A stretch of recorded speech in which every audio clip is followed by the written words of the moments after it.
గత సంవత్సరం లాగానే మళ్ళీ దావోస్ ఒక బోగస్గా మార్చిన తెలంగాణ కాంగ్రెస్ ముఖ్యమంత్రి రేవంత్ రెడ్డి గారు ప్రతిపక్షంలో ఉన్నప్పుడు ఒక మాట, అధికారంలో ఉన్నప్పుడు ఇంకొక మాట. గతంలో బీఆర్ఎస్ ప్రభుత్వం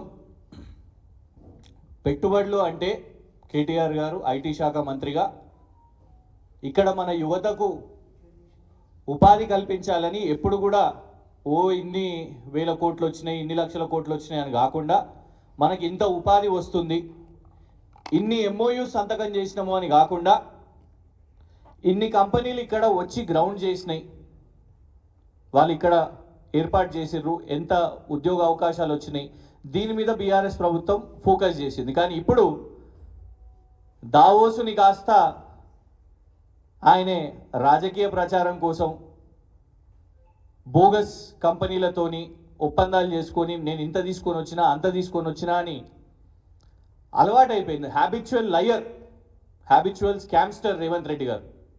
నోరెత్తితే అబద్ధాలే. ముఖ్యమంత్రి అబద్ధాలు చెప్తే ఇక రాష్ట్ర ప్రజలు ఇంకెవరిని నమ్మాలి? తెలంగాణలో ఉన్నప్పుడు అబద్ధాలు చెప్తావు, దేవుళ్ళ మీద ఓట్లేస్తావు, పోనీ బయటికి వెళ్ళినప్పుడు అన్నా తెలంగాణకు మంచి పేరు ఏమైనా తీసుకొని వస్తావా అని అంటే అక్కడికి పోయి అబద్ధాలే చెప్తావు. ఫస్ట్ ఇక్కడి నుంచి మొదలు పెట్టాలి. కాంగ్రెస్ వాళ్ళు ఉత్తమ్ కుమార్ రెడ్డి గారు, రేవంత్ రెడ్డి గారు గతంలో ఇలాంటి అంతర్జాతీయ వేదికల గురించి అసలు ఏం మాట్లాడారు అనేది రాష్ట్ర ప్రజలు ఇది వినాలి.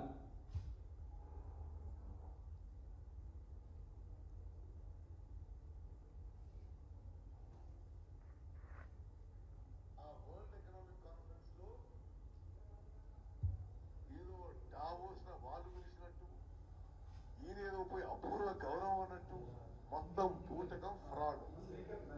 ఆ వరల్డ్ ఎకనామిక్ కాన్ఫరెన్స్ లో ఆహ్వానం కాదు, సాధారణంగా ఎవరు పోయి దానికి ఇంత అమౌంట్ రిజిస్ట్రేషన్ చేసుకుంటే పిలుస్తారు. అపూర్వ గౌరవం అట.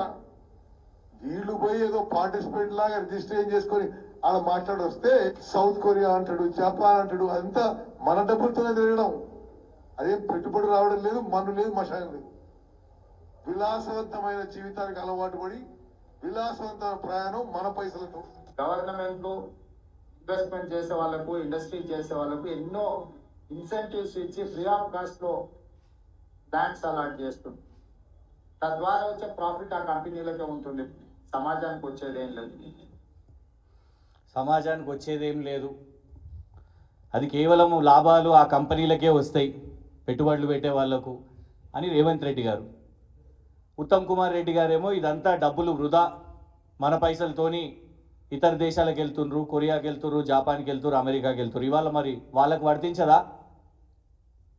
గతంలో పెట్టుబడులు తీసుకొని రావడానికి ఒక అమెజాన్ని, ఒక ఐక్యా అనే సంస్థ ఇక్కడ మొదటిసారి, మైక్రోసాఫ్ట్ వాళ్ళు, ఇట్లా పెద్ద పెద్ద సంస్థలను ఇక్కడ తీసుకొని వచ్చినాం. ఒక ఫాక్స్కాన్, ఇవాళ మీరు పోయి ఎవరితోనైతే రిబ్బన్ కటింగ్లు చేసి ఫోటోలు దిగుతున్నారో, కోకోకోలా కానివ్వండి, ఇట్లాంటి సంస్థలను తీసుకొని వచ్చినాం. ఇక్కడ ఆల్రెడీ అవి కనబడుతున్నాయి. దాన్ని మీరు తప్పు పట్టిరు. కానీ ఇవాళ వచ్చేసరికి రోడ్ల మీద బ్యానర్లు, హైదరాబాద్ నగరంలో లక్షల కోట్లు తీసుకొని వచ్చినాం. అక్కడ ఫస్ట్ ప్రశ్న ఏంటిదంటే, ఇది రెండోసారి రేవంత్ రెడ్డి గారు దావోస్కి వెళ్తున్నారు ముఖ్యమంత్రి అయిన తర్వాత.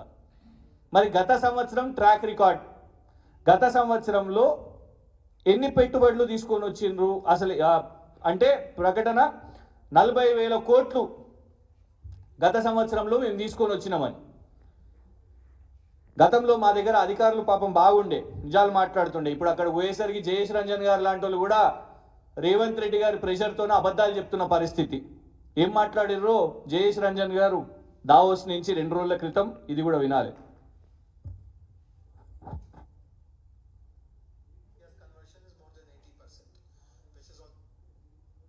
How much is the conversionism mean? No, precisely. So last year's conversion is more than 80%, which is also good.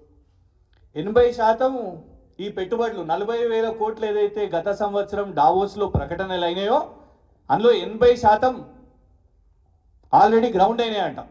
ఇది రేవంత్ రెడ్డి గారు బృందం చెప్తున్న విషయం. ఇది గత సంవత్సరం డావోస్లో వాళ్ళు చేసుకున్న ఒప్పందాలు. అందులో అతిపెద్దది రేవంత్ రెడ్డి గారి ఆప్తులు, కాంగ్రెస్ పార్టీకి ఆప్తులు, కొత్త స్నేహితులు అదానీ గారు 12,400 కోట్లు ఓన్లీ అదానీతోని, 40,000 కోట్లలో అదానీతోని 12,400 కోట్లు. రేవంత్ రెడ్డి గారు దేశానికి చెప్పాలి, నిజంగానే ఇవన్నీ గ్రౌండ్ అయినాయా? ఉన్న 100 కోట్లే నువ్వు తీసుకున్న 100 కోట్లు బీఆర్ఎస్ కేటీఆర్ గారు పెట్టిన ఒత్తిడికి వాపస్ ఇస్తేవి. ఆ 100 కోట్లు వద్దా? నీ 100 కోట్లు ఆడ బీఆర్ఎస్ వాళ్ళు మమ్మల్ని నేసుకుంటున్నారు. నీ 100 కోట్లు తీసుకున్నందుకు రాహుల్ గాంధీ ఏమో నిన్ను దొంగ అంటుండు, నువ్వు అరెస్ట్ కావాలి, అదానీని అరెస్ట్ చేయాలని అంటుండు, నేనేమో 100 కోట్లు తీసుకొని బద్నాం అవుతున్నా అని ఆ 100 కోట్లు కూడా ఇస్తేవి.